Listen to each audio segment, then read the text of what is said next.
Pembahasan di malam hari ini kita akan membahas tentang kisah seorang nabi yang sangat dicintai iblis. Siapa nabi ini? Bagaimana riwayatnya? Kenapa pula iblis suka dengan seorang nabi? Padahal iblis adalah musuhnya para nabi.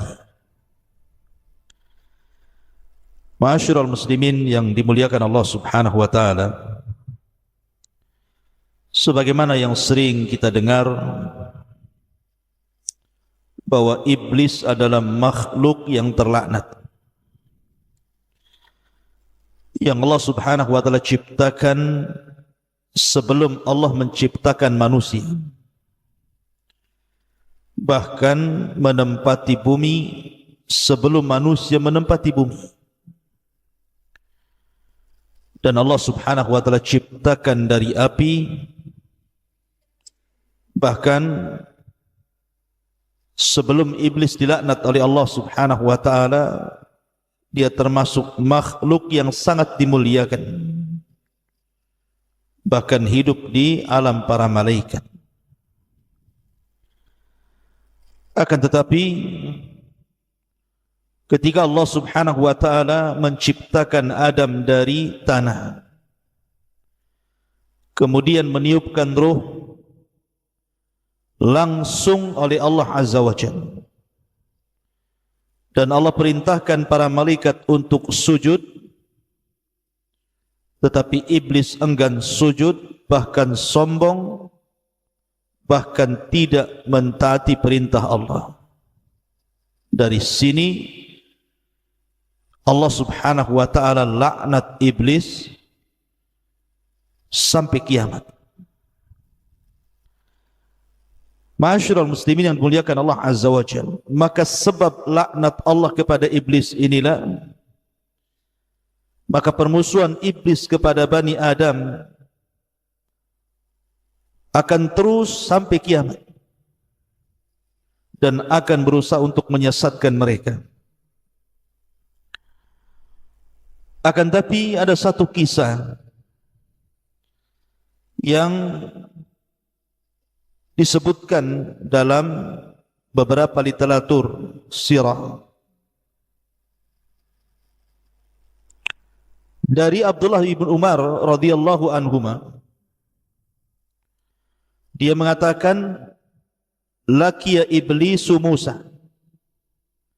Suatu ketika iblis ini berjumpa dengan Nabi Allah Musa alaihi salatu wassalam. Faqala, dan mengatakan, ya Musa, antal ladzi istafaka Allahu birisalati wa kallamaka takliman. Kemudian, wahai Musa, sesungguhnya Allah telah memilihmu dengan risalahnya, dan ia telah mengajak bicara denganmu dengan pembicaraan, artinya Musa adalah kalimullah. Kemudian dia mengatakan, wa ana uridu an atuba fashfa'li ila rabbi. Saya sebenarnya, wahai Musa, ingin bertobat, kata iblis. Bisa enggak kau berikan syafaat kepadaku agar Rabbku mengampuni diriku sehingga semua dosa-dosaku diampuninya? Maka Musa alaihi salatu wasallam mengatakan, na'am, ya. Maka Musa pun kemudian menghadap Allah. Fada'a Musa rabbahu, maka Musa pun memohon kepada Allah atas permintaan iblis itu. Maka di lain waktu iblis datang lagi kepada Musa dan mengatakan, ya Musa, wahai Musa, sudahkah kau sampaikan hajatku kepada Allah? Maka Musa mengatakan, ya, aku sudah sampaikan hajatmu kepada Allah.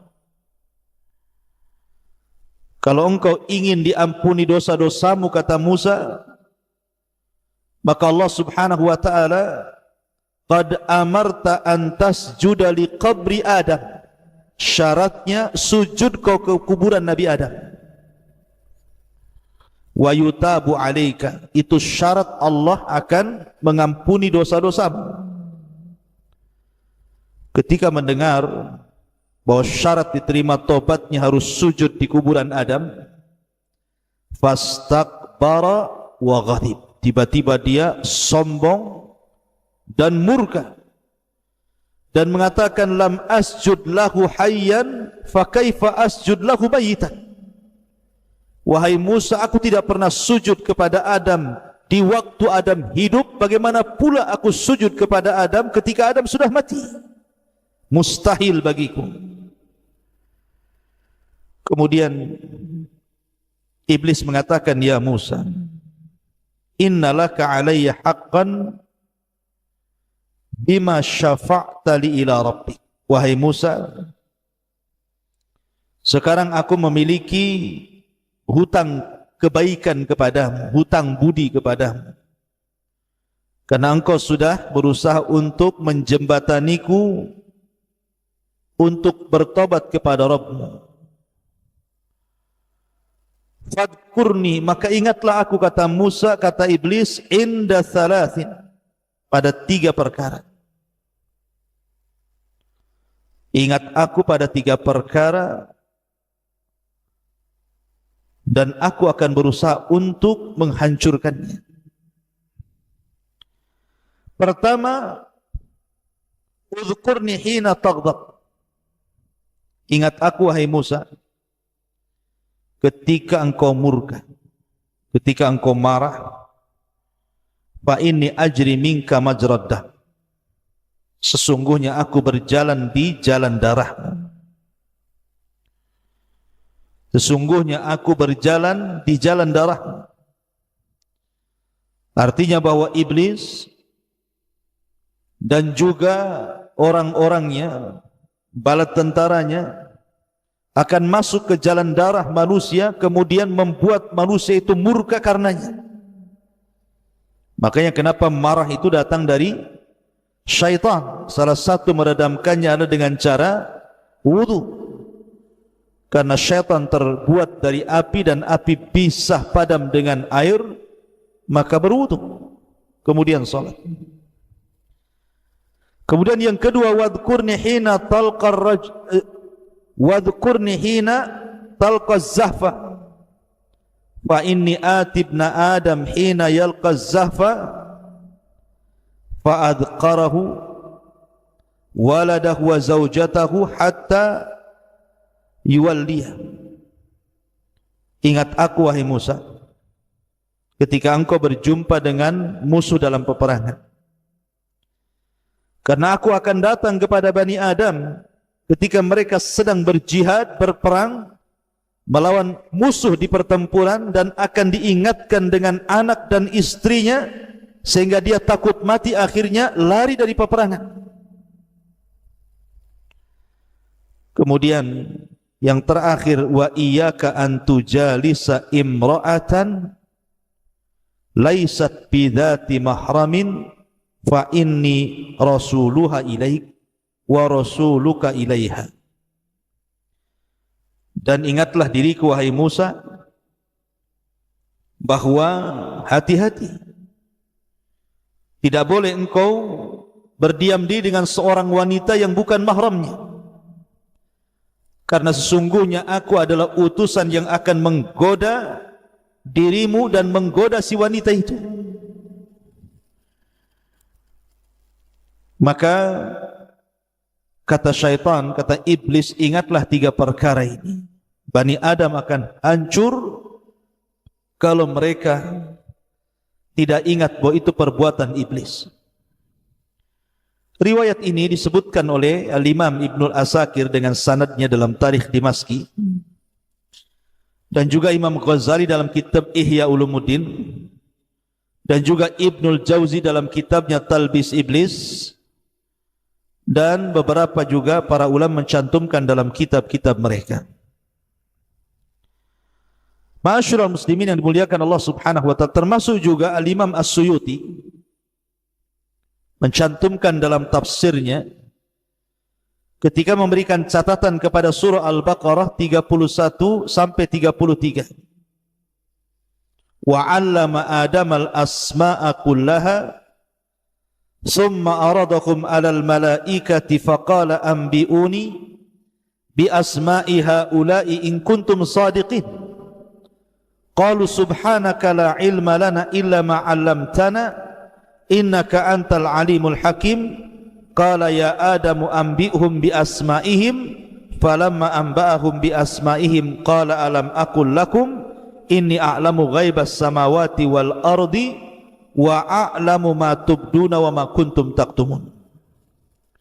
Dan Allah telah mengajarkan seluruh nama-nama kepada Adam, kemudian ditampakkan kepada para malaikat, kemudian dikatakan, beritahu diriku nama-nama mereka jika kalian adalah orang-orang yang benar. Maka para malaikat mengatakan, maha suci engkau, tidak ada pengetahuan bagi kami kecuali apa yang kau ajarkan kepada kami.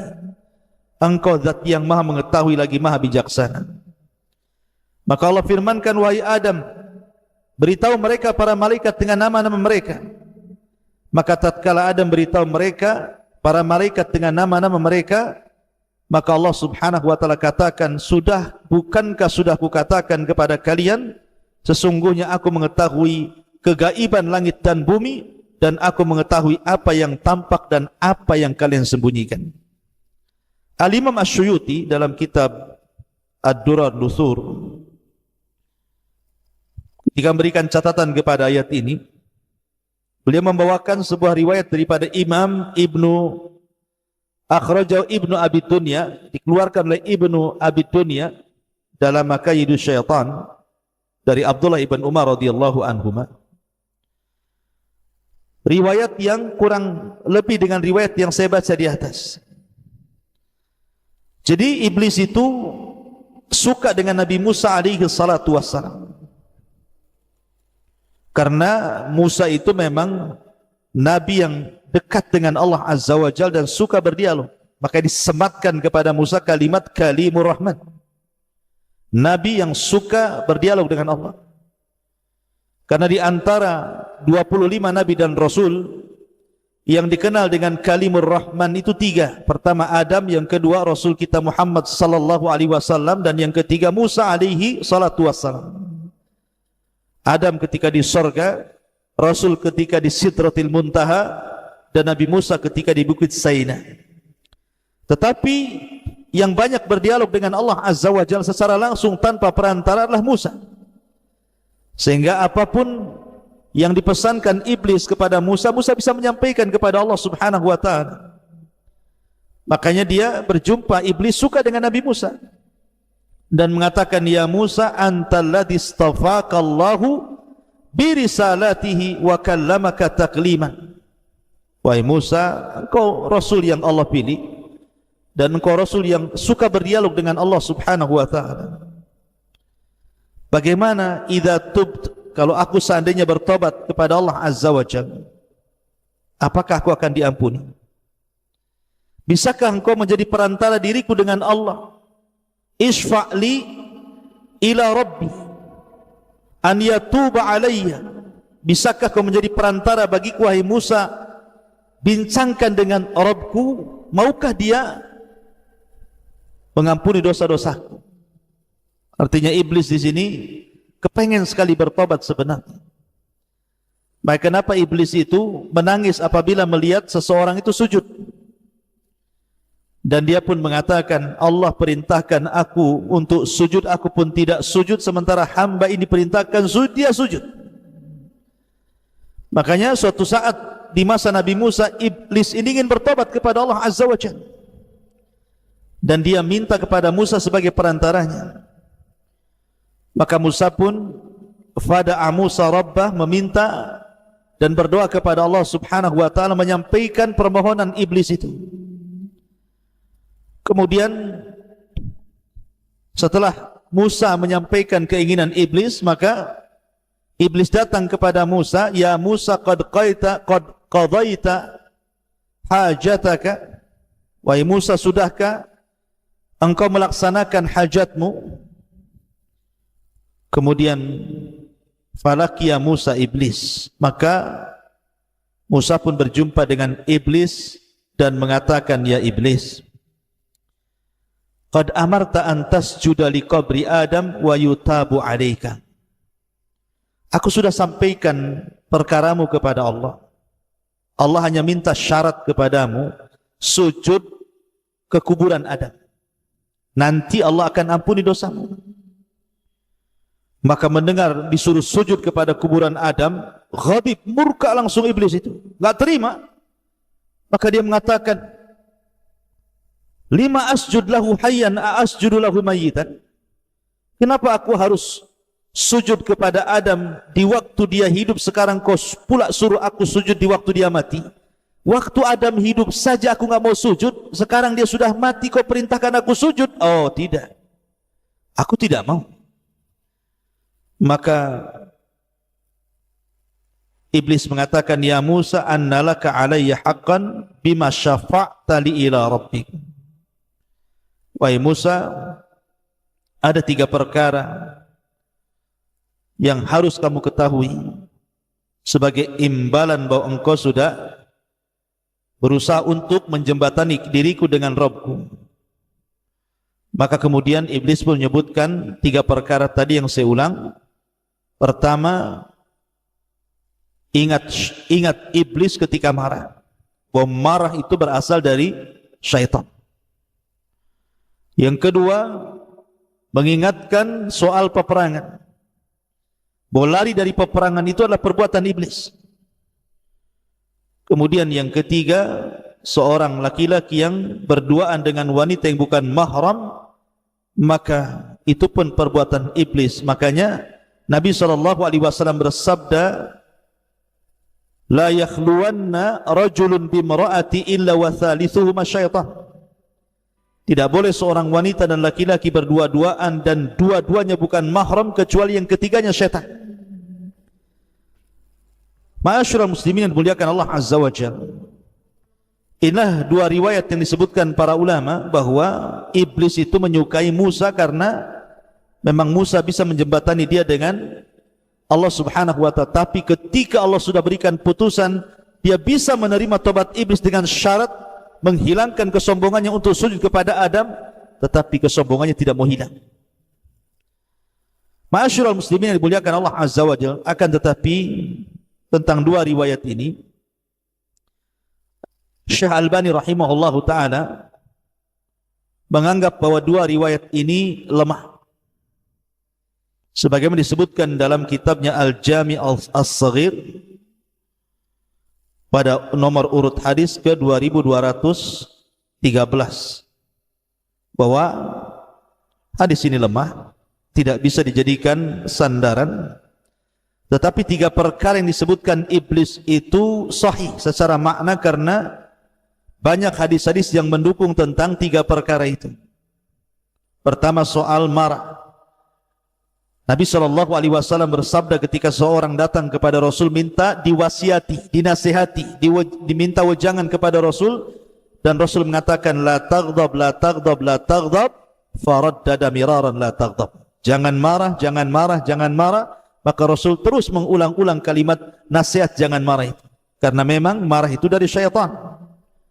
Makanya Rasul mengatakan, kalau anda sedang marah di waktu berdiri duduk, kalau anda marah waktu duduk baring, kalau anda marah di waktu baring wudu, kalau anda masih marah juga salat, dan begitu seterusnya. Kemudian juga termasuk orang yang lari dari peperangan. Al-Imam Al-Zahabi rahimahullah ta'ala menyebutnya salah satu minal kabair, dosa dari dosa-dosa besar seseorang lari dari peperangan. Kemudian juga seseorang berkhalwah, riwayat-riwayatnya sahih. Tapi yang jelas bahwa walaupun demikian, maka iblis tetaplah iblis, makhluk yang sudah dilaknat Allah Subhanahu wa ta'ala, dan akan senantiasa menggoda kita. Oleh karena itulah hati-hatilah dari tipu daya iblis, karena iblis akan menggoda kita ini selangkah demi selangkah, setahap demi setahap. Mulai daripada yang berat, mengajak kita kesyirikan, menyembah selain Allah Azza wa Jalla. Kalau tidak bisa turun tensinya ke bawah, mengajak kita menentang Nabi dan Rasulnya dan menentang ajarannya. Kalau tidak bisa, maka turun ke bawah mengajak kita untuk melakukan dosa-dosa besar. Kalau tidak, maka terus ke bawah, disuruhnya kita untuk melakukan dosa-dosa kecil. Kalau tidak bisa terus ke bawah, disuruhnya kita melakukan hal-hal yang tidak ada faedahnya, sehingga kita disibukkan dengan perkara-perkara yang tidak ada manfaatnya, sampai akhirnya kita terlena dengan godaannya. Makanya Allah mengatakan, wala tattabi'u khutuwatis syaitan, jangan kalian mengikuti langkah-langkah syaitan, karena syaitan itu aduun mubin, musuhmu yang paling nyata. Kata Allah Subhanahu wa ta'ala, aku telah menciptakan hamba-hambaku dalam kondisi lurus, mentauhidkan Allah Subhanahu wa ta'ala. Tetapi datang syaitan kepada mereka, kemudian menyesatkan mereka. Bahkan dalam sebuah hadis dari Abi Sa'id Al-Khudri radhiyallahu an dengan sanad yang hasan, Iblis pernah mengatakan, ya Rabbi, bi'izzatika la abrahu aghwi ibadaka ma damat arwahuhum fi ajsadihim. Ya Rabb, demi kemuliaan, saya akan terus menyesatkan hamba-hambaku, hamba-hambamu selama ruh-ruh mereka berada di jasad-jasad mereka. Jadi iblis bersumpah di hadapan Allah Subhanahu wa ta'ala, selama ruh manusia itu ada di jasad-jasad mereka, maka selama itu juga iblis akan menggoda mereka. Dan itu juga digambarkan di dalam surah Sad ayat 82. Qala fa bi izzatika la ughwiyannahum ajmain. Maka syaitan berkata, demi kemuliaanmu ya Rabb, sungguh aku akan menyesatkan mereka semuanya. Inilah janji syaitan di hadapan Allah Subhanahu wa ta'ala, bahwa mereka tidak akan henti-hentinya untuk menggoda Bani Adam. Dan sunnatullah, rupanya orang-orang yang mengikuti ajakan syaitan itu jauh lebih banyak dibandingkan yang justru mengingkari ajakan itu. Karena di banyak ayat Allah Subhanahu wa ta'ala mengatakan, wala tajidu aktsarahum syakirin, dan engkau tidak akan dapat kebanyakan mereka bersyukur kepadamu ya Rabb. Artinya kebanyakan manusia itu kufur. Berarti janji iblis di hadapan Allah itu menjadi sebuah kenyataan dan keberhasilan bagi iblis. Buktinya kebanyakan manusia banyak yang mengikuti iblis dibandingkan yang menolaknya. Ma'asyiral muslimin yang dimuliakan Allah Subhanahu wa ta'ala, ada sebuah ayat di dalam Al-Quranul Karim di mana Allah Subhanahu wa ta'ala ketika menceritakan tentang penolakan iblis saat sujud kepada Adam, Allah katakan, ma mana'aka alla tasjuda idh amartu. Wahai iblis, apa yang melarang engkau untuk sujud ketika aku perintahkan engkau sujud? Qala, maka iblis mengatakan, ana khairum minhu khalaqtani min narin wa khalaqtahu min tin. Kata iblis, karena aku lebih baik dibandingkan Adam, kau ciptakan aku dari api sementara kau ciptakan Adam dari tanah. Kenapa iblis mengatakan seperti itu? Karena iblis hendak mengkiaskan dirinya dengan para malaikat, di mana api itu lebih dekat kepada cahaya dibandingkan tanah dengan cahaya. Jadi seolah-olah iblis itu, saya bagian dari para malaikat. Kau ciptakan Adam dari tanah, akulah kau ciptakan dari api. Api dengan cahaya itu mirip-mirip, tapi tanah dengan cahaya kan jauh, tidak ada mirip-miripnya. Padahal kalau kita berlogika, Okeylah engkau mengatakan bahawa engkau lebih mirip dengan para malaikat. Lah malaikat yang tercipta dari cahaya saja mereka sujud, kau pula yang tercipta dari api tak mau sujud. Kan begitu logikanya. Tapi itulah iblis, hendak membangkang perintah Allah Subhanahu wa taala. Makanya Allah Subhanahu wa taala akhirnya mengusir iblis dan mengatakan qala fahbit minha fama yakunu laka an tatakabbara fiha fakhruj innaka minas saghirin. Allah berfirman, turunlah engkau dari sorga, engkau tidak layak sombong, maka keluarlah karena engkau termasuk makhluk yang dihinakan, kata Allah. Maka iblis mengatakan qala anzirni ila yaumi yub'atsun. Ya Allah, kalau begitu tangguhkan umurku sampai hari kau bangkitkan kiamat. Maka Allah mengatakan innaka minal munzarin. Ya, engkau termasuk orang yang ditangguhkan. Dari sini iblis mulai bersumpah di hadapan Allah. Apa sumpahnya? Qala fabima aghwaytani la aqudanna lahum siratakal mustaqim thumma la atiyannahum min bayni aydihim wa min khalfihim wa an aymanihim wa an syama'ilihim wa la tajidu aktsarahum syakirin. Maka iblis mengatakan di hadapan Allah, karena engkau sudah menyesatkan aku. Lihat bahasa lancangnya iblis, dia yang sesat, Allah yang disalahkan. Karena engkau yang sudah menyesatkan aku akan sesatkan mereka, Adam dan turunannya, dari jalanmu yang lurus. Kemudian aku akan datang kepada mereka dari arah depan mereka, dari arah belakang mereka, dari samping kanan mereka, dari samping kiri mereka, dan engkau tidak akan mendapatkan kebanyakan mereka bersyukur kepadamu. Surah Al-A'raf ayat 12 sampai 15. Perhatikan ayat ini. Ma'asyiral muslimin yang dimuliakan Allah Subhanahu wa taala, ayat ini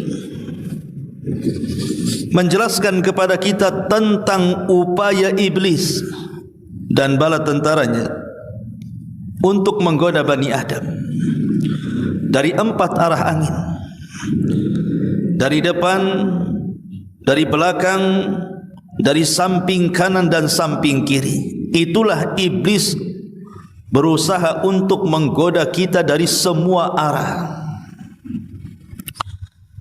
Abdullah ibn Abbas radhiyallahu anhuma ketika memberikan catatan kepada ayat ini, beliau mentafsirkan maksudnya ketika iblis mengatakan thumma la'atiyannahum min baini aydihim,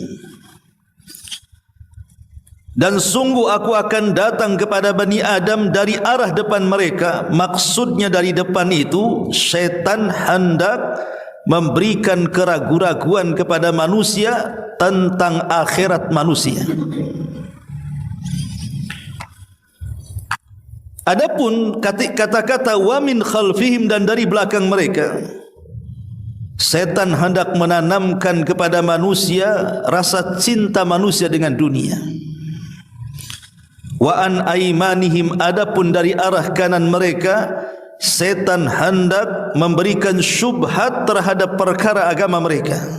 Wa an syama'ilihim, dan dari sebelah kiri mereka, setan hendak menanamkan syahwat di antara Bani Adam. Inilah 4 jalur yang akan ditempuh oleh setan untuk menggoda kita. Yang pertama dari depan, yang kedua dari belakang, yang ketiga dari kanan, yang keempat dari kiri. Adapun dari depan maksudnya manusia akan dihapuskan tatapannya ke masa depan. Manusia itu punya masa depan setelah kematian. Apa itu? Kehidupan akhirat yang kekal. Itulah yang diupayakan setan, macam mana caranya manusia melupakan akhiratnya. Ma'asyiral muslimin yang dimuliakan Allah Subhanahu wa taala, Kenapa setan berusaha untuk mencoba manusia itu dilupakan dari akhiratnya? Karena tujuan manusia hidup itu kan untuk ibadah. Wa ma khalaqtul jinna wal insa illa liya'budun. Tidaklah aku ciptakan jin dan manusia itu kecuali untuk beribadah kepada Allah Subhanahu wa taala, dan ibadah itu adalah bekal akhirat. Tujuan kita hidup itu kan mencari bekal.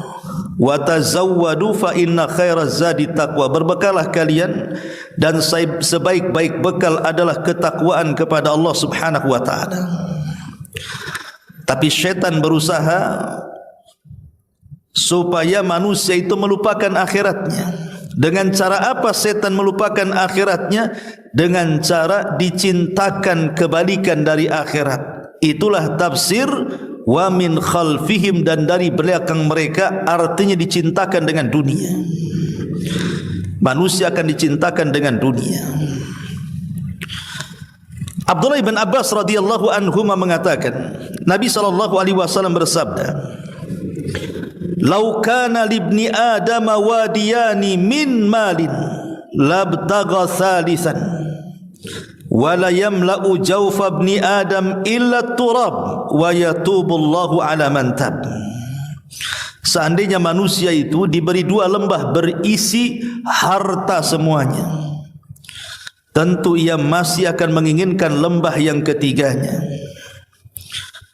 Jadi seandainya manusia diberikan dua lembah ini penuh dengan kekayaan, penuh dengan emas, penuh dengan perak, pasti dia menginginkan yang ketiganya. Kata Nabi SAW, yang bisa memenuhi dalam perut manusia itu hanyalah tanah. Allah tentu akan menerima tobat bagi siapa saja yang bertobat kepadanya. Hadis riwayat Bukhari. Inilah yang ditanamkan syaitan kepada manusia, dilupakan dengan akhirat, dicintakan dengan dunia. Padahal Nabi SAW sudah mengatakan dalam sebuah hadis, ta'isa abdu dinar wa ta'isa abdu dirham wa ta'isa abdul qatifati wal khamisah. Celakalah hamba-hamba dinar, hamba-hamba dirham, hamba-hamba pakaian, dan hamba-hamba modal.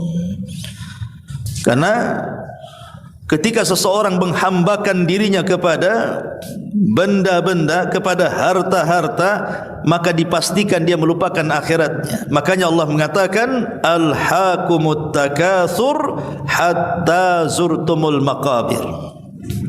Telah melalaikan mereka, artinya berlomba-lomba mereka dari dunia kepada Allah Subhanahu wa taala sampai kuburan menelannya. Al-Imam Ibnu Qayyim atau Al-Imam Ibnu Katsir rahimahullahu taala berkata, anta limalin idza amsaktahu fa idza anfaqtahu fal malu laka. Anta limalin idza amsaktahu, engkau akan menjadi budak harta jika harta kau tahan. Tetapi jika kau infakkan harta tersebut, maka barulah dia menjadi milikmu. Kata Imam Ibnu Katsir rahimahullahu taala, engkau akan menjadi budak harta jika engkau menahan harta. Akan tetapi jika engkau menginfakkannya, maka harta tersebut barulah menjadi hambamu. Ma'asyiral muslimin yang dimuliakan Allah Subhanahu wa taala, Nabi SAW mengatakan, likulli ummatin fitnah, setiap umat ini punya fitnahnya sendiri. Tapi kata Nabi SAW, wa fitnatu ummatil mal, tetapi fitnah umatku adalah harta. Kenapa fitnah umatku harta? Karena dengan harta kekayaan dunia ini, ikhwatu fiddin, baik berupa benda, baik berupa pangkat, baik berupa jabatan, baik berupa kenikmatan yang lainnya, yang menjadikan manusia satu dengan yang lainnya bermusuhan. Itulah fitnahnya di situ. Makanya Nabi SAW sampai mengatakan, ma dhi'bani ja'iani ursila fi ghanamin bi afsadalaha min hirsil mar'i alal mali wasyarafi lidini.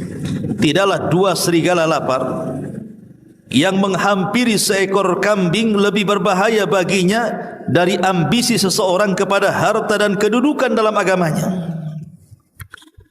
Dan itu kenyataan, ikhwatul fiddin muliakan Allah Azza wa Jalla. Orang kalau sudah cerita dunia pasti penuh dengan intrik dan permusuhan di dalamnya kan.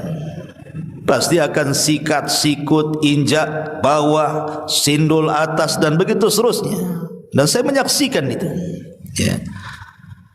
Bahkan sesama ikhwan yang sudah hijrah katanya, saya menyaksikan bagaimana hasadnya sesama mereka ketika bicara soal usaha. Saya menyaksikan sendiri bagaimana mereka itu subhanallah, itu kalau sudah memburuk-burukan usaha kawannya yang sama usahanya dengan dia itu, sudah hilang tuh ngajinya. Nah, selama ini dia hadir di majelis taklim, mendengarkan kajian sunnah, mendengarkan Quran dan begitu seterusnya. Di mana ilmunya? Itulah memang kekuatan dunia, ikhwatul fiddin, bisa melupakan akhirat. Bisa disikut kawannya. Mungkin bahasa orang awam itu harta sudah enggak kenal saudara, itu bahasanya. Kalau saudara saja enggak kenal, macam mana pula orang lain? Ya. Itulah fitnahnya manusia di sini. Kalau sudah cerita harta benda atau dunia ini, maka mereka lebih rakus dibandingkan serigala yang lapar di hadapan kambing yang tinggal makan. Ma'asyiral muslimin yang dimuliakan Allah Subhanahu wa taala, bahkan sampai merusak akidahnya kan. Kalau perlu ke dukun kan begitu. Dunia ini bisa merusak akidah. Terkadang mereka tanggalkan akidah mereka, akhirnya percaya dengan tangkal-tangkal, dengan jimat-jimat, dengan dukun ini dan itu. Kalau dia datang ke dukun kemudian berhasil usahanya, dia puja-puji dukun itu. Wah, itu dukun bagus itu. Itu dukun bagus, mantranya bagus, buktinya saya berhasil. Akhirnya kawannya rame-rame datang kepada dukun itu, ngajak sesat pula yang lainnya. Tapi kalau dukunnya ndak sakti, dia celah dasar dukun kampret katanya. Itu dukun palsu, itu ndak jelas itu. Ya. Jadi kehidupan dunia ini bisa ditanggalkan semuanya. Akidah hilang, perkawanan hilang, semua jadi hilang. Itulah yang dikehendaki setan. Dia berusaha melupakan manusia dari akhiratnya, kemudian mencintakan manusia dari dunianya. La atiyannahum min baini aidihim wa min khalfihim. Aku akan datang kepada mereka dari arah depan dengan cara melupakan akhiratnya, dan aku akan datang dari mereka dari arah belakang mereka dengan cara mencintakan dunianya. Karena cinta dunia ini melemahkan ibadahnya. Terlampau banyak orang yang sibuk dengan harta, lupa dengan ibadahnya, lupa dengan salatnya, lupa dengan zakatnya, lupa dengan puasanya, lupa dengan ibadah hajinya, dan begitu seterusnya. Ma'asyiral muslimin yang dimuliakan Allah Azza wa Jalla, ini dua arah yang disebutkan dalam Quran itu. Kemudian dua arah yang lainnya, wa an aimanihim wa an syama'ilihim. Kalau tidak bisa dari arah depan dengan melupakan dari akhiratnya, maka berusaha dari arah belakang dengan mencintakan dengan dunianya. Kalau tidak bisa, maka dari arah sebelah kanannya. Kata Abdullah ibn Abbas radhiyallahu an, maksudnya arah sebelah kanan menanamkan syubhat dalam agamanya. Menanamkan syubhat dalam agamanya artinya berusaha untuk menghiasi yang hak menjadi batil dan batil menjadi hak. Dia berusaha untuk supaya manusia itu terkaburkan dengan perkara agamanya. Dan itu sudah mulai terjadi di zaman sekarang kan. Orang yang suka mengabur-ngaburkan perkara batil menjadi hak, yang hak menjadi batil. Dan itulah janji daripada syaitan. Dalam surah Al-Kahfi ayat 103 dan 104 Allah katakan apa? Qul hal nunabbiukum bil akhsarina a'mala alladzina dhalla sa'yuhum fil hayatid dunya wa hum yahsabuna annahum yuhsinuna sun'a. Katakan, maukah kuhabarkan kepada kalian tentang orang-orang yang paling rugi perbuatannya, yaitu orang-orang yang telah sia-sia perbuatannya dalam kehidupan dunia, sedangkan mereka menyangka bahwa mereka tetap berada di atas kebaikan. Ada orang-orang yang tertipu dengan dunianya akan akhiratnya, ikhwan. Di sini Allah Subhanahu wa taala mengatakan, maukah kuhabarkan kepadamu orang yang paling rugi? Siapa orang yang paling rugi? Orang-orang yang sia-sia amalannya, sia-sia perbuatannya dalam kehidupan dunia, sedangkan mereka mengira mereka masih saja di atas kebaikan. Itulah yang dikatakan oleh Allah Subhanahu wa taala, amilatun nasibah tasla naran hamiyah. Amilatun nasibah, lelah dia beramal saleh, lelah dia melakukan amal ketaatan. Rupanya amal soleh dan ketaatan justru memasukkan ia ke dalam jahannam. Kenapa? Boleh jadi amalan itu penuh dengan kesyirikan, tidak karena Allah. Boleh jadi mungkin riya karena manusia, atau boleh jadi amalan itu tidak sesuai dengan contoh yang dicontohkan Rasulullah, jatuh ke dalam bid'ah. Rasul tidak menyuruh, kita pula mengamalkannya. Atau boleh jadi amalan itu adalah amalan yang mengandung kebatilan di dalamnya, makanya kemudian amalan itu tidak diterima. Dan itulah satu di antara sekian bagaimana syaitan itu mengaburkan perkara yang hak menjadi batil atau batil menjadi hak. Bahkan sekarang khamr saja sudah tidak disebut namanya, namanya jadi jus. Padahal khamr itu bilang saja minuman keras, tapi sekarang yang dikenal bukan minumannya, merek-mereknya itu, dengan berbagai macam mereknya itu. Ataupun riba bank, dibilang bunga katanya. Bunga kan cantik, ikhwan. Kalau dibilang riba kasar, akhirnya dibilang bunga pun sama dia. Begitulah Islam itu lama-lama tinggal namanya. Makanya syaitan itu pernah berkhutbah, ikhwan, di neraka. Syaitan itu akan mengumpulkan seluruh pengikutnya di neraka. Dan itu disebutkan dalam surat Ibrahim ayat 22. Ini khutbahnya syaitan di neraka. Wa qala asy-syaitanu lamma qudiyal amru innallaha wa'adakum wa'dal haqq wa wa'adtukum fa akhlaftukum wa ma kana li 'alaikum min sultanin illa an da'autukum fastajabtum li fala talumuni wa lumu anfusakum ma ana bimusrikhikum wa ma antum bimusrikhi inni kafartu bima asyraktumuni min qablu innadh zalimina lahum adzabun alim. Inilah isi khutbah syaitan di neraka. Kata syaitan, dan berkatalah syaitan tatkala perkara hisab telah diselesaikan, sungguh Allah telah menjanjikan kepada kalian, kata syaitan, dengan janji yang benar, dan aku pun telah menjanjikan kepada kalian, tetapi aku menyalahi janjiku untuk kalian. Kata syaitan, sebagaimana Allah menjanjikan sesuatu yang benar kepada kalian, aku pun sama menjanjikan kepada kalian, tapi janjiku tidak benar, dan aku menyalahi janjiku. Dan aku pun telah menjanjikan kepadamu, tapi aku menyalahinya. Sekali-kali tidak akan ada kekuatan bagiku terhadap diri kalian, melainkan sekedar aku menyeru kalian, tiba-tiba kalian patuh denganku. Oleh sebab itu janganlah kalian mencaci maki aku, tapi cacilah diri kalian. Aku sekali-kali tidak dapat menolong kalian, sebagaimana kalian juga tidak bisa menolongku hari ini. Sesungguhnya aku tidak membenarkan perbuatanmu mempersekutukan aku dengan Allah sejak dulu. Sungguh orang-orang zalim itu telah mendapatkan siksa yang pedih. Lihat, setan mengakui di hadapan pengikutnya yang masuk neraka, sebagaimana Allah sudah menjanjikan dengan janji yang benar, aku pun sama akan menjanjikan sesuatu kepada kalian, tapi janjiku tidak benar. Tapi kenapa kalian mengikuti aku, kata setan. Ma'asyiral muslimin wal muslimat rahimakumullah. Jadi maksudnya setan akan menggoda manusia dari arah kanan itu, setan akan membuat syubhat. Sebagaimana syubhat ini sudah dilancarkan setan kepada abina, bapak kita Adam di sorga. Bagaimana caranya?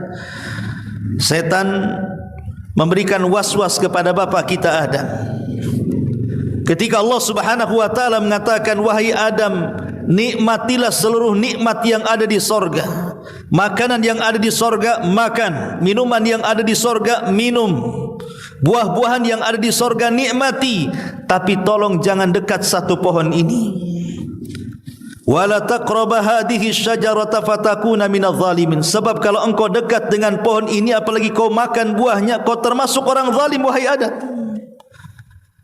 Bayangkan jumlah buah-buahan di sorga itu tidak terhitung. Jumlah kenikmatan di sorga itu tidak terhitung. Nikmat yang belum pernah dilihat mata, didengar telinga, terlintas dalam otak manusia pun tidak. Tapi dasar umumnya manusia, ikhwan, terkadang kalau ada larangan itu membuat penasaran kenapa dilarang. Pamannya antum makan ini, ada 100 jenis lauk pauk dijejerkan di depan meja antum. Rupanya ada lauk satu berada di pojok, yang itu jangan kau makan ya.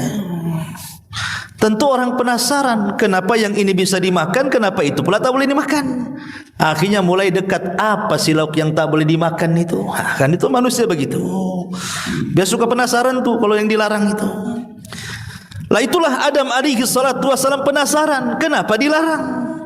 Mulailah Adam dekat-dekat dengan pohon itu, ditengoknya lah pohon itu. Kenapa Allah larang tidak boleh makan buah ini?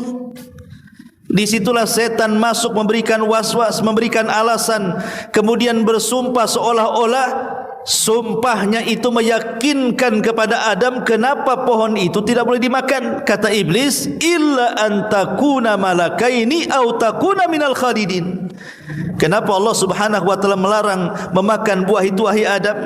Karena kalau kau makan, kau jadi malaikat nantinya, atau engkau akan kekal di sorga nantinya.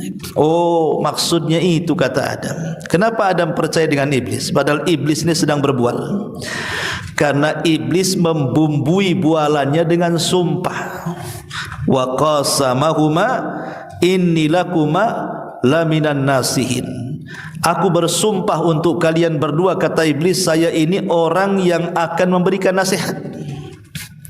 Karena biasanya dusta itu akan jadi benar kalau dibumbui dengan sumpah tuh biasanya. Lihat orang pasar itu, yang suka sumpah-sumpah itu, dikit-dikit wallahi katanya. Aneh, atau ya biasanya yang banyak sumpah wallahi wallahi itu kan orang pasar tuh. Wallahi katanya, ini sudah murah katanya, padahal mahal kan itu. Wallahi dari sana saja saya enggak dapat untungnya, pada banyak untungnya tuh. Nah itu kan orang-orang kayak gini, hati-hati ya. Itulah iblis namanya. Dia membumbui sumpah untuk kebualannya. Ya Adam berfikir ini alam para malaikat, ini alam sorga. Tidak mungkin ada orang makhluk bersumpah untuk kedustaan. Dan sebelumnya tidak ada orang bersumpah untuk kedustaan. Ya yakin saja kemudian Adam dengan bujuk rayu iblis itu, akhirnya dia memakan buah larangan. Lihat bagaimana setan itu menghiasi yang hak menjadi batil, yang batil menjadi hak. Begitulah setan berusaha untuk menggoda Bani Adam dari sebelah kanannya, kemudian yang terakhir dari sebelah kirinya. Kata para ulama, seperti Abdullah bin Abbas mengatakan, maksudnya selain daripada syubhat, maka setan akan menggoda manusia dari arah syahwat. Dari arah syahwat. Ma'asyiral muslimin yang dimuliakan Allah subhanahu wa ta'ala, makanya Allah subhanahu wa ta'ala berfirman di banyak ayatnya dalam Al-Quran, bagaimana syaitan ini berusaha untuk mengajak manusia supaya mengikuti syahwatnya. Allah berfirman di dalam Al-Quranul Karim, Zaharal fasadu fil barri wal bahri bima kasabat aydin nas liyudhikahum ba'dalladhi amilu la'allakum yarji'un. Ar-Rum ayat 41, Allah mengatakan tampaknya kerusakan di lautan dan di daratan itu karena ulah tangan manusia. Begini ikhwatu fiddin, muliakan Allah subhanahu wa ta'ala, manusia di zaman sekarang lebih didekatkan dengan syahwat-syahwat yang tidak sadar manusia itu sedang terlena dengan syahwat itu. Contoh kecil adalah handphone lah yang ada di tangan kita. Handphone yang ada di tangan kita ini bagian alat untuk mengumbar syahwat, ikhwan. Dan lihat dampak orang yang mengikuti syahwat handphone ini. Coba, dulu belum ada handphone. Orang itu kan suka ngobrol, ikhwan. Karena nggak ada handphone kan, ya ngobrol, senyum, datang ke kawannya, silaturahim, dan begitu seterusnya. Sekarang adanya handphone, dah ada lagi tuh. Cukup WA saja. Itu pun seperlunya. Kadang-kadang salah kata tersinggung. Ingat pertama muncul WA gara-gara dikeluarkan dari grup, sakit hatinya sampai kiamat, ya kan? Kan zaman dulu kan gara-gara handphone tuh. Dikeluarkan dari grup Facebook saja sakit hatinya itu 7 turunan tuh. Tapi sekarang udah biasa, dikeluarkan enggak apa-apa, gabung dengan ke grup lain kan itu. Ya. Tapi contoh juga bagaimana ketika alat yang kecil ini merusak kita. Dulu kalau mau menghancurkan rumah tangga, datang ke dukun. Tolong dukun ceraikan tuh orang itu katanya. Sekarang tidak perlu datang ke dukun, beli handphone dengan paketnya saja. Ganggulah istrinya tuh dengan handphone. Itu bisa kacau rumah tangga orang. Kalah mantra dukun dengan mantra handphone itu. Jadi sekarang untuk merusak manusia itu mudah tuh dengan alat cerdas handphone itu. Dan rupanya manusia cenderung untuk itu. Dan itulah menuruti syahwat, akhirnya banyak kerusakan. Makanya Allah mengatakan kerusakan di daratan, di lautan itu karena ulah tangan kita. Dengan handphone yang kecil yang di tangan kita ini merusak segalanya. Lupa solat, lupa kawan, bahkan lupa istri, lupa suami, lupa anak, lupa orang tua, semua dilupakan gara-gara handphone. Itu akibat mengikuti syahwat, ikhwan. Makanya Imam Ibnul Qayyim rahimahullahu ta'ala, beliau mengatakan di antara madarat syahwat itu, kata beliau, fa innaha ma antujiba alaman wa uqubatan. Orang yang mengikuti syahwat itu dia akan merasakan perasaan sakit dan juga uqubah. Uqubah itu artinya siksa. Pasti orang yang mengikuti syahwat satu hari akan merasakan sakit dan juga siksa dari Allah Subhanahu wa taala. Lihat orang-orang yang menghabiskan kekayaannya untuk judi online, akhirnya kalah, sakit badannya, ya kan, stres, akhirnya banyak yang bunuh diri karena memperutkan hawa nafsunya kan. Orang yang berzina akhirnya terkena penyakit. Inilah kadang-kadang anehnya kita ini. Allah dan Rasulnya sudah memperingatkan, jangan berzina, jangan dekat-dekat zina, enggak peduli. Coba kalau dokter yang ngomong, jangan zina, ada penyakit di badan, 5 hari lagi mau mati. Kira-kira berhenti enggak dia berzina? Berhenti kalau dokter yang ngomong. Dokter enggak pakai dalil, ikhwan. Dokter loh kalau ngobati orang enggak pakai dalil. Ya. Tapi ucapannya kenapa bisa didengar? Padahal bisa saja dokter ngibul kan? Anggaplah dokternya ngibul. Berhenti kamu, ini ada penyakit di badanmu. Kalau engkau terus lakukan maksiat itu, nanti menjalar bisa mati kamu. Mungkin dia terfikir itu sepanjang masa tuh. Ya. Tapi kenapa kalau yang ngomong Allah, yang Rasulnya tidak didengar? Padahal sesuatu yang diperintahkan Allah itu pasti ada kebaikannya, sesuatu yang dilarang itu pasti ada madaratnya tuh. Ini yang pertama. Yang kedua, mengikuti hawa nafsu, kata Imam Ibnul Qayyim rahimahullahu ta'ala, imma an taqta'a ladzata akbar minha. Terkadang mengikuti hawa nafsu itu hakikatnya dia telah memutuskan kelezatan yang lebih besar dibandingkan kelezatan yang ia sedang nikmati. Contoh, Nabi SAW mengatakan, man syaribal khamra fid dunya lam yashrabhu fil akhirah. Siapa yang minum khamar di dunia, dia tidak akan minum khamar di akhirat. Padahal khamar di akhirat jauh lebih lezat dibandingkan khamar di dunia kan. Hilang tuh kenikmatan yang lebih besar daripada yang ia sedang nikmati di dunia karena mengikuti syahwatnya.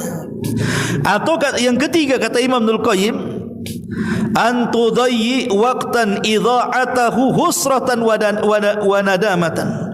Akan hilang waktu-waktu yang harusnya bermanfaat dalam hidupnya sehingga akhirnya menjadi sebuah penyesalan yang tidak ada akhirnya. Orang kalau memperturutkan hawa nafsunya, ikhwatu fiddin, satu hari dia nongkrong di hadapan handphone, di hadapan televisi, di hadapan alat-alat elektronik yang lainnya. Satu hari dia di situ, yang harusnya satu hari itu dia dapat manfaatkan, entah dunia entah akhiratnya, enggak dapat apa-apa jadinya. Di dunia rugi, di akhirat juga rugi. Itulah yang memperturutkan hawa nafsunya. Atau yang keempat, antadhhaba malan baqa'uhu khairun lahu min dhihabihi. Atau boleh jadi menghabiskan harta yang harusnya harta itu bermanfaat bagi kehidupannya, akhirnya hilang begitu saja. Ya tadi contohnya, orang yang memperturutkan hawa nafsunya untuk umpamanya berzina, habis uangnya hanya untuk main perempuan. Sudah miskin dia baru menyesal. Habis hartanya untuk mabuk gitu. Sudah habis baru menyesal. Apalagi kemudian muncul dengan berbagai macam penyakit, dengan kelemahan dalam badannya. Saya kenal orang yang sudah taubatlah, usianya sudah tua, banyak penyakit di badannya. Rupanya vonis dokter karena dulunya dia pemain narkoba. Jadi sudah komplikasi itu dalam badannya. Dia ngangkat saja sudah enggak tahan. Ngangkat barang, ya, dia pernah jadi tukang juga tempat saya itu, ngangkat semen padahal pakai gerobak. Itu kayak lari 10 kilo ngos-ngosan. Udah enggak tahan, lemes badannya. Padahal usianya ya seumaran juga gitu. Jadi rupanya setelah ditanya, kenapa kamu seperti ini? Kok ini aja enggak bisa ngangkat? Cemana mau kerja? Ya. Dia bilang, dia cerita masa lalunya. Itulah dulu saya suka mabok, narkoba, perempuan, akhirnya banyak penyakit di badan. Akan menyesal akhirnya ikhwatu fiddin. Ya. Ma'asyiral muslimin yang dimuliakan Allah Azza wa Jalla. Atau yang kata Imam Ghazali yang selanjutnya, antasluba ni'matan baqa'uha aladh min qada'i syahwati. Atau bisa mencabut kenikmatan yang harusnya nikmat itu tetap bisa dinikmati tapi menjadi hilang karena hapus dengan syahwat yang diperturutkannya. Atau antun si'a ilman dzakarahu aladza min naili syahwa. Atau menghilangkan ilmu pengetahuan. Ma'asyiral muslimin yang dimuliakan Allah Subhanahu wa taala. Jangankan antum lah, terkadang saya juga bila melihat berita di YouTube itu, entah apa, entah kebakaran apa gitu kan. Kadang-kadang keasikan itu nyambung-nyambung tuh. Yang harusnya saya persiapan nih nanti malam mau ngaji nih. Keasikan akhirnya mau 1 jam juga nonton itu kan. Lah itu saya rasakan tuh. Akhirnya yang harusnya persiapan terlena dengan nonton YouTube padahal mendengar berita tuh. Apalagi orang yang dengar sinetron yang bersambung-sambung itu, drakor itu, wah itu sudah. Sampai akhirnya istri ketika saking banyak memandang drakor itu, drakor itu kan pemainnya ganteng-ganteng, ikhwan, putih-putih. Tengok suaminya hitam, tiba-tiba ditengok dengan handphonenya, kok beda suaminya? Beda. Subhanallah. Atau sebaliknya kan gitu. Tengok mungkin suaminya sinetron, cantik-cantik dalam sinetron itu. Iya kan yang dipilih yang cantik-cantik, yang ramping-ramping kan itu ya. Yang model-model, tengok istri kok kayak gini kan itu. Akhirnya hilanglah syahwat di antara keduanya, ikhwatu fiddin. Itu madaratnya memperturutkan hawa nafsu itu. Ma'asyiral muslimin yang dimuliakan Allah Azza wa Jalla. Inilah cara setan mengganggu anak Adam. Dari depan dengan melupakan akan akhirat, dari belakang dengan menanamkan kecintaan kepada dunia, dari arah kanan dengan cara menanamkan syubhat, dari arah kiri dengan cara menanamkan syahwat. Makanya Nabi SAW senantiasa berdoa kepada Allah Subhanahu wa taala. Dan dalam doanya Nabi SAW meminta kepada Allah agar dihilangkan dari gangguan setan dari 4 arah itu. Contoh umpamanya doa yang diajarkan Nabi SAW. Apa kata Nabi SAW? Allahumma inni as'alukal huda wat tuqa wal afafa wal ghina. Ya Allah, aku berlindung dari kamu. Ya Allah, aku meminta kepadamu hidayah. Pertama minta hidayah. Kemudian yang kedua minta tuqa, ketakwaan. Kemudian yang ketiga minta afaf, kehormatan agar dijaga. Kemudian yang terakhir minta ghina, kekayaan. karena 4 perkara ini juga yang menyelamatkan dari 4 arah yang diganggu oleh syaitan kepada kita. Hidayah, takwa, kemudian juga bisa menjaga kehormatan dan bisa menjaga kekayaan, maksudnya kaya hati. Baik, ma'asyiral muslimin wal muslimat rahimani wa rahimakumullah. Ada sebuah hadis, tapi hadis ini memang dipertentangkan tentang sanadnya oleh para ulama. Ya, artinya masih dibincangkan tentang kesahihannya. Tapi hadis ini masyhur dan maknanya juga sahih. Jadi kita tidak membahas lafadznya, tapi hanya membahas maknanya saja. Hadis ini diriwayatkan dari sahabat ataupun dari seseorang yang bernama Wahab ibn Munabbi. Wahab ibn Munabbi. Bagaimana lafadznya? Amara Allah Ta'ala Iblisa an ya'tiya Muhammadan sallallahu alaihi wasallam wa yujibuhu an kulli ma yas'aluhu. Diceritakan bahwa Allah pernah merintahkan kepada iblis agar datang kepada Rasulullah dan menjawab semua yang ditanyakan oleh Rasulullah kepada iblis. Kemudian iblis pun jaa ala surati syaikhin, datang kepada Rasul dalam bentuk kakek-kakek. Wa biyadihi ukaz, dan di tangannya membawa tongkat. Faqala lahu, maka kemudian dikatakan kepadanya, kata Nabi, man anta, siapa kamu? Qala, maka dia mengatakan, ana iblis, saya adalah iblis. Qala lima ji'ta, apa tujuanmu kemari? Qala iblis mengatakan, innallaha amarani an atika wa ujibaka an kulli ma tas'aluni. Allah memerintahkan aku, wahai Muhammad, untuk datang kepadamu dan menjawab semua pertanyaan. Maka kemudian Nabi SAW mulai bertanya. Lah salah satu pertanyaannya adalah tentang siapa temanmu. Man rufaqauka min ummati, siapa teman-temanmu dari umatku wahai iblis? Qala asyaratun, ada 10 orang, kata iblis. Mereka adalah temanku. Jadi iblis mengatakan 10 orang ini temanku di dunia. Siapa mereka? Awaluha, yang pertama, sultanun jair, pemimpin yang tidak adil. Wathani, dan yang kedua, ghaniyun mustakbir, orang kaya yang sombong. Wathalis, dan yang ketiga, tajirun khain, pedagang yang tidak jujur. Warabi, dan yang keempat, syaribul khamri, peminum minuman yang memabukkan. Wal khamis, dan yang kelima, al-qattat, tukang fitnah, tukang mengadu domba. Wasadis, dan yang keenam, sahibuz zina, seorang pezina. Wasabi, dan yang ketujuh, akilu malil yatim, pemakan harta anak yatim. Wasamin, yang nomor 8, al-mutahawin bis salah, orang yang meremehkan salat. Watasi, dan yang ke-9, mani'uz zakat, orang yang tidak mau bayar zakat. Dan yang ke-10, alladhi yutilul amalu, orang-orang yang terlampau panjang angan-angannya. Kata iblis, 10 orang inilah temanku, katanya. Lihat, yang pertama di sini, kata iblis, pemimpin yang tidak adil. Sultanun jair, pemimpin yang jahat, pemimpin yang zalim.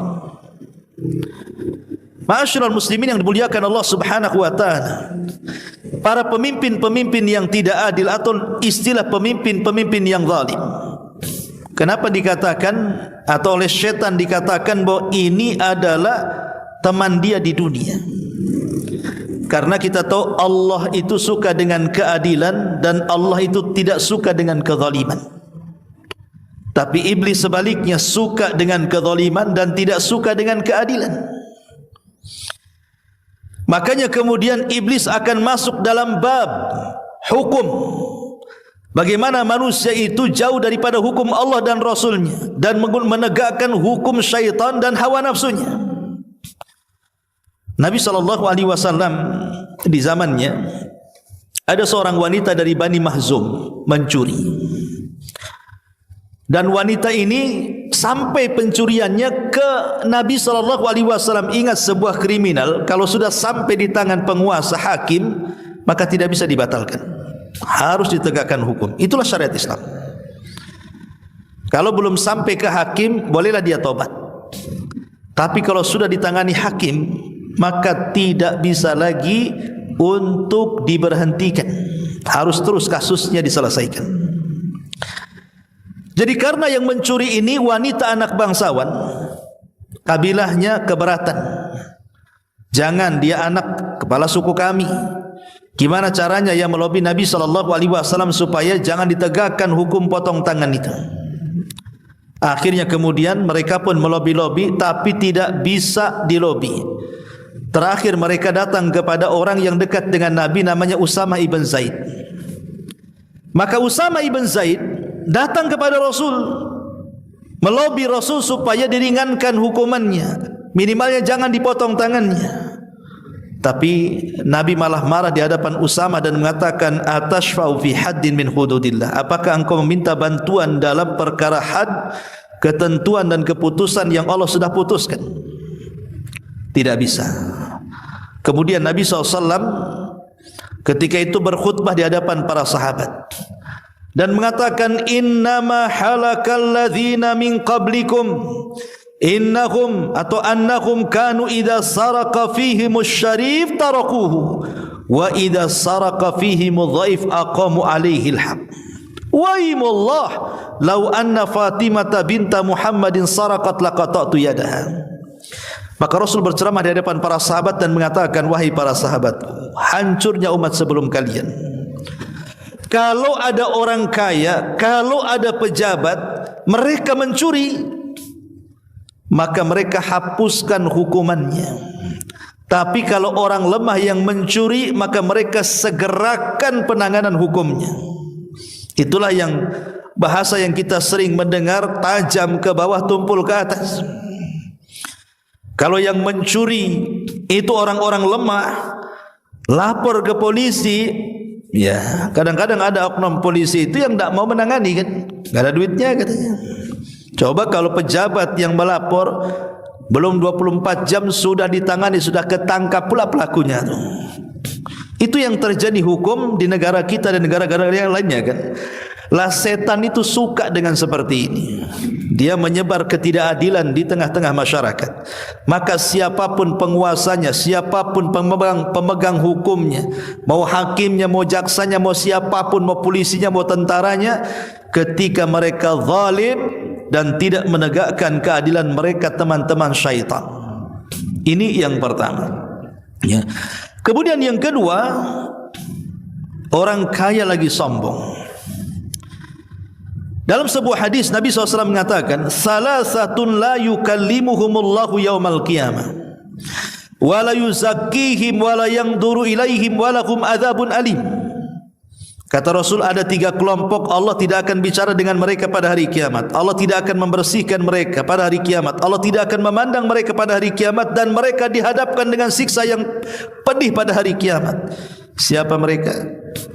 Salah satunya adalah syaikhun zanin, orang tua rentak dia berzina, wa malikun kadzab, penguasa yang berdusta, wa ailun mustakbir, orang miskin sombong. Ma'asyiral muslimin yang dimuliakan Allah Subhanahu wa taala, orang kaya sombong itu sudah tercela, bahkan dosa besar sombong itu. Kenapa? Karena sombong itu adalah ridanya Allah. Sombong itu pakaiannya Allah. Kalau kita pakai pakaiannya Allah kepada kita, kebesaran. Karena sombong itu hanya Allah saja yang berhak, kita tidak boleh sombong. Bahkan kita harus kebalikan daripada sifat Allah, dari nama Allah Mutakabbir kita harusnya mutawadi, rendah diri. Lah orang yang kaya sombong itu tidak disukai Allah Subhanahu wa taala. Betapa banyak orang-orang kaya sombong ditenggelamkan seperti Qarun ataupun ditenggelamkan ke dalam dasar lautan seperti Fir'aun dan begitu seterusnya. Lah kalau orang kaya sombong saja Allah tidak suka, apalagi orang miskin sombong, makin tak suka lagi. Sebab orang kaya sombong masihlah ada orang punya alasan wajar dia kaya sombong. Karena ada duitnya, karena ada mobilnya, karena ada rumahnya yang megah. Ini sudah miskin sombong, apa yang mau dibanggakan katanya? Miskin kok sombong pula. Mau sombong gimana? Menyombongkan rumah tak ada rumah, menyombongkan kendaraan tak ada kendaraan, mau menyombongkan dengan uang tak ada uang. Makanya kenapa sama-sama sombong nih, si kaya sombong, si miskin sombong, tapi si miskin sombong lebih besar dosanya dibandingkan si kaya sombong. Gitu ya. Kenapa? Karena si kaya sombong ada penyebabnya. Kekayaan dia lah. Ini sudah miskin sombong loh. Kok bisa orang miskin sombong itu? Ya, ini yang kedua, orang kaya sombong. Yang ketiga, pedagang yang tidak jujur. Rasul mengatakan, al-bayyi'ani bil khiyar ma lam yatafarraqa fa in sadaqa wa bayyana burika lahuma fi bai'ihima wa in katama wa kadzaba muhiqat barakatu bai'ihima.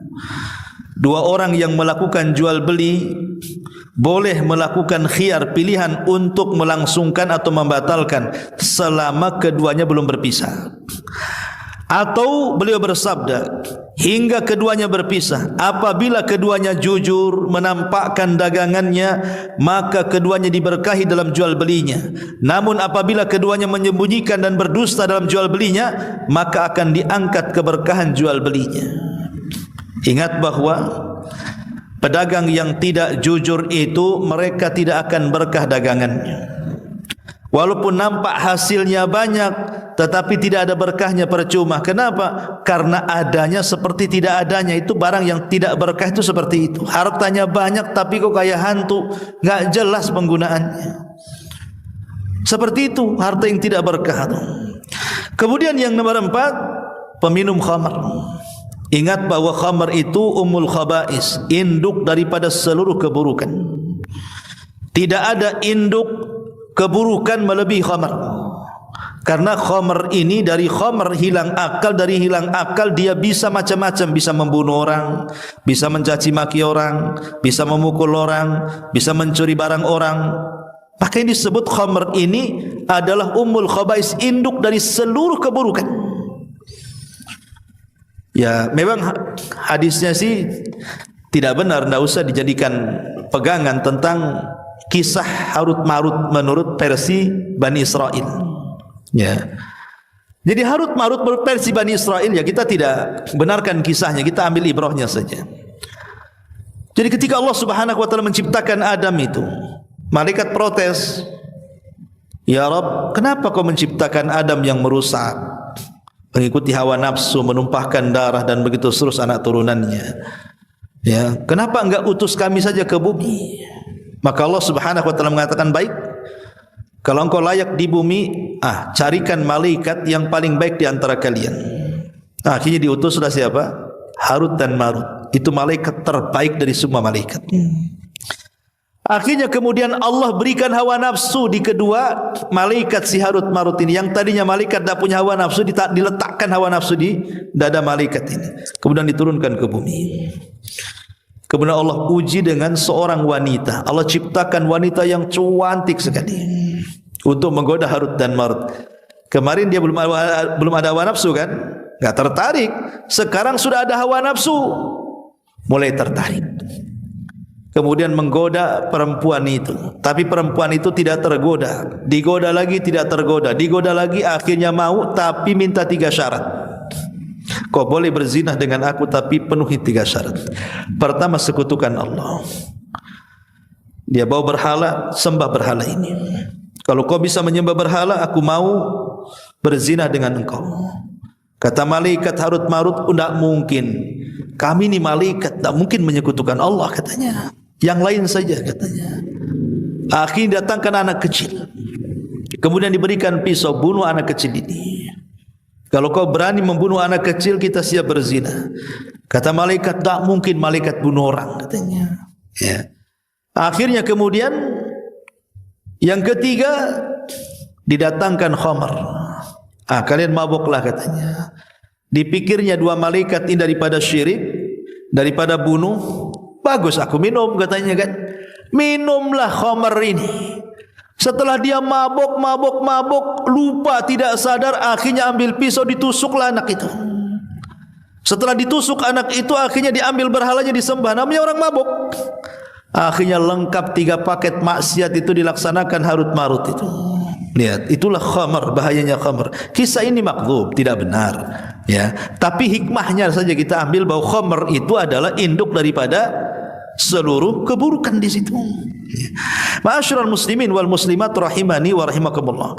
Kemudian juga tukang fitnah qattat.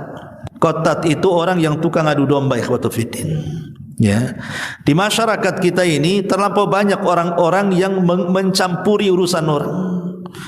Memanas-manasi urusan orang, mengkompori urusan orang, yaitu mungkin karena ada bab hasad di dalamnya, ada bab dengki di dalamnya, atau tidak suka dengan orang, akhirnya mengompori lawannya.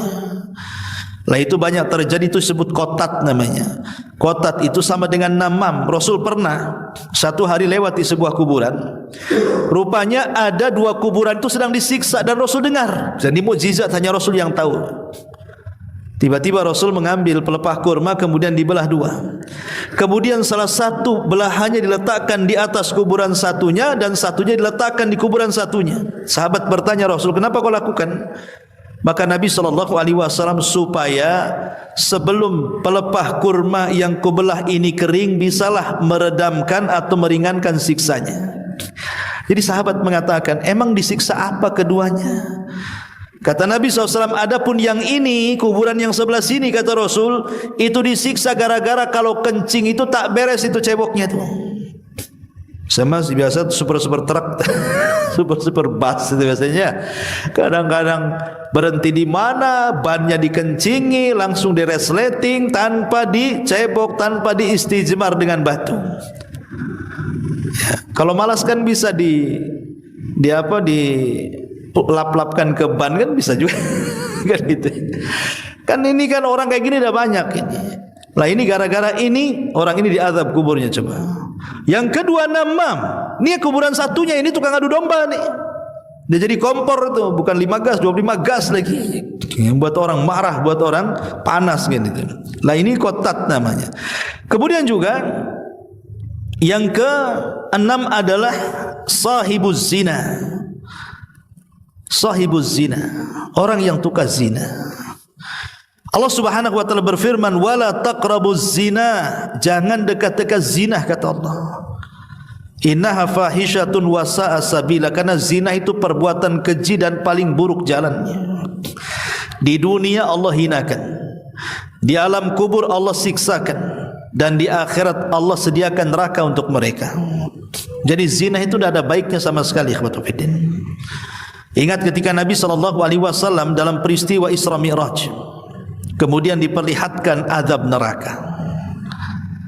Nabi SAW melihat ada kuali besar. Kemudian di bawahnya dinyalakan api, sehingga kuali itu memerah saking panasnya. Rupanya Rasul melihat ada 2 orang telanjang sedang disangrai itu di atas kuali itu.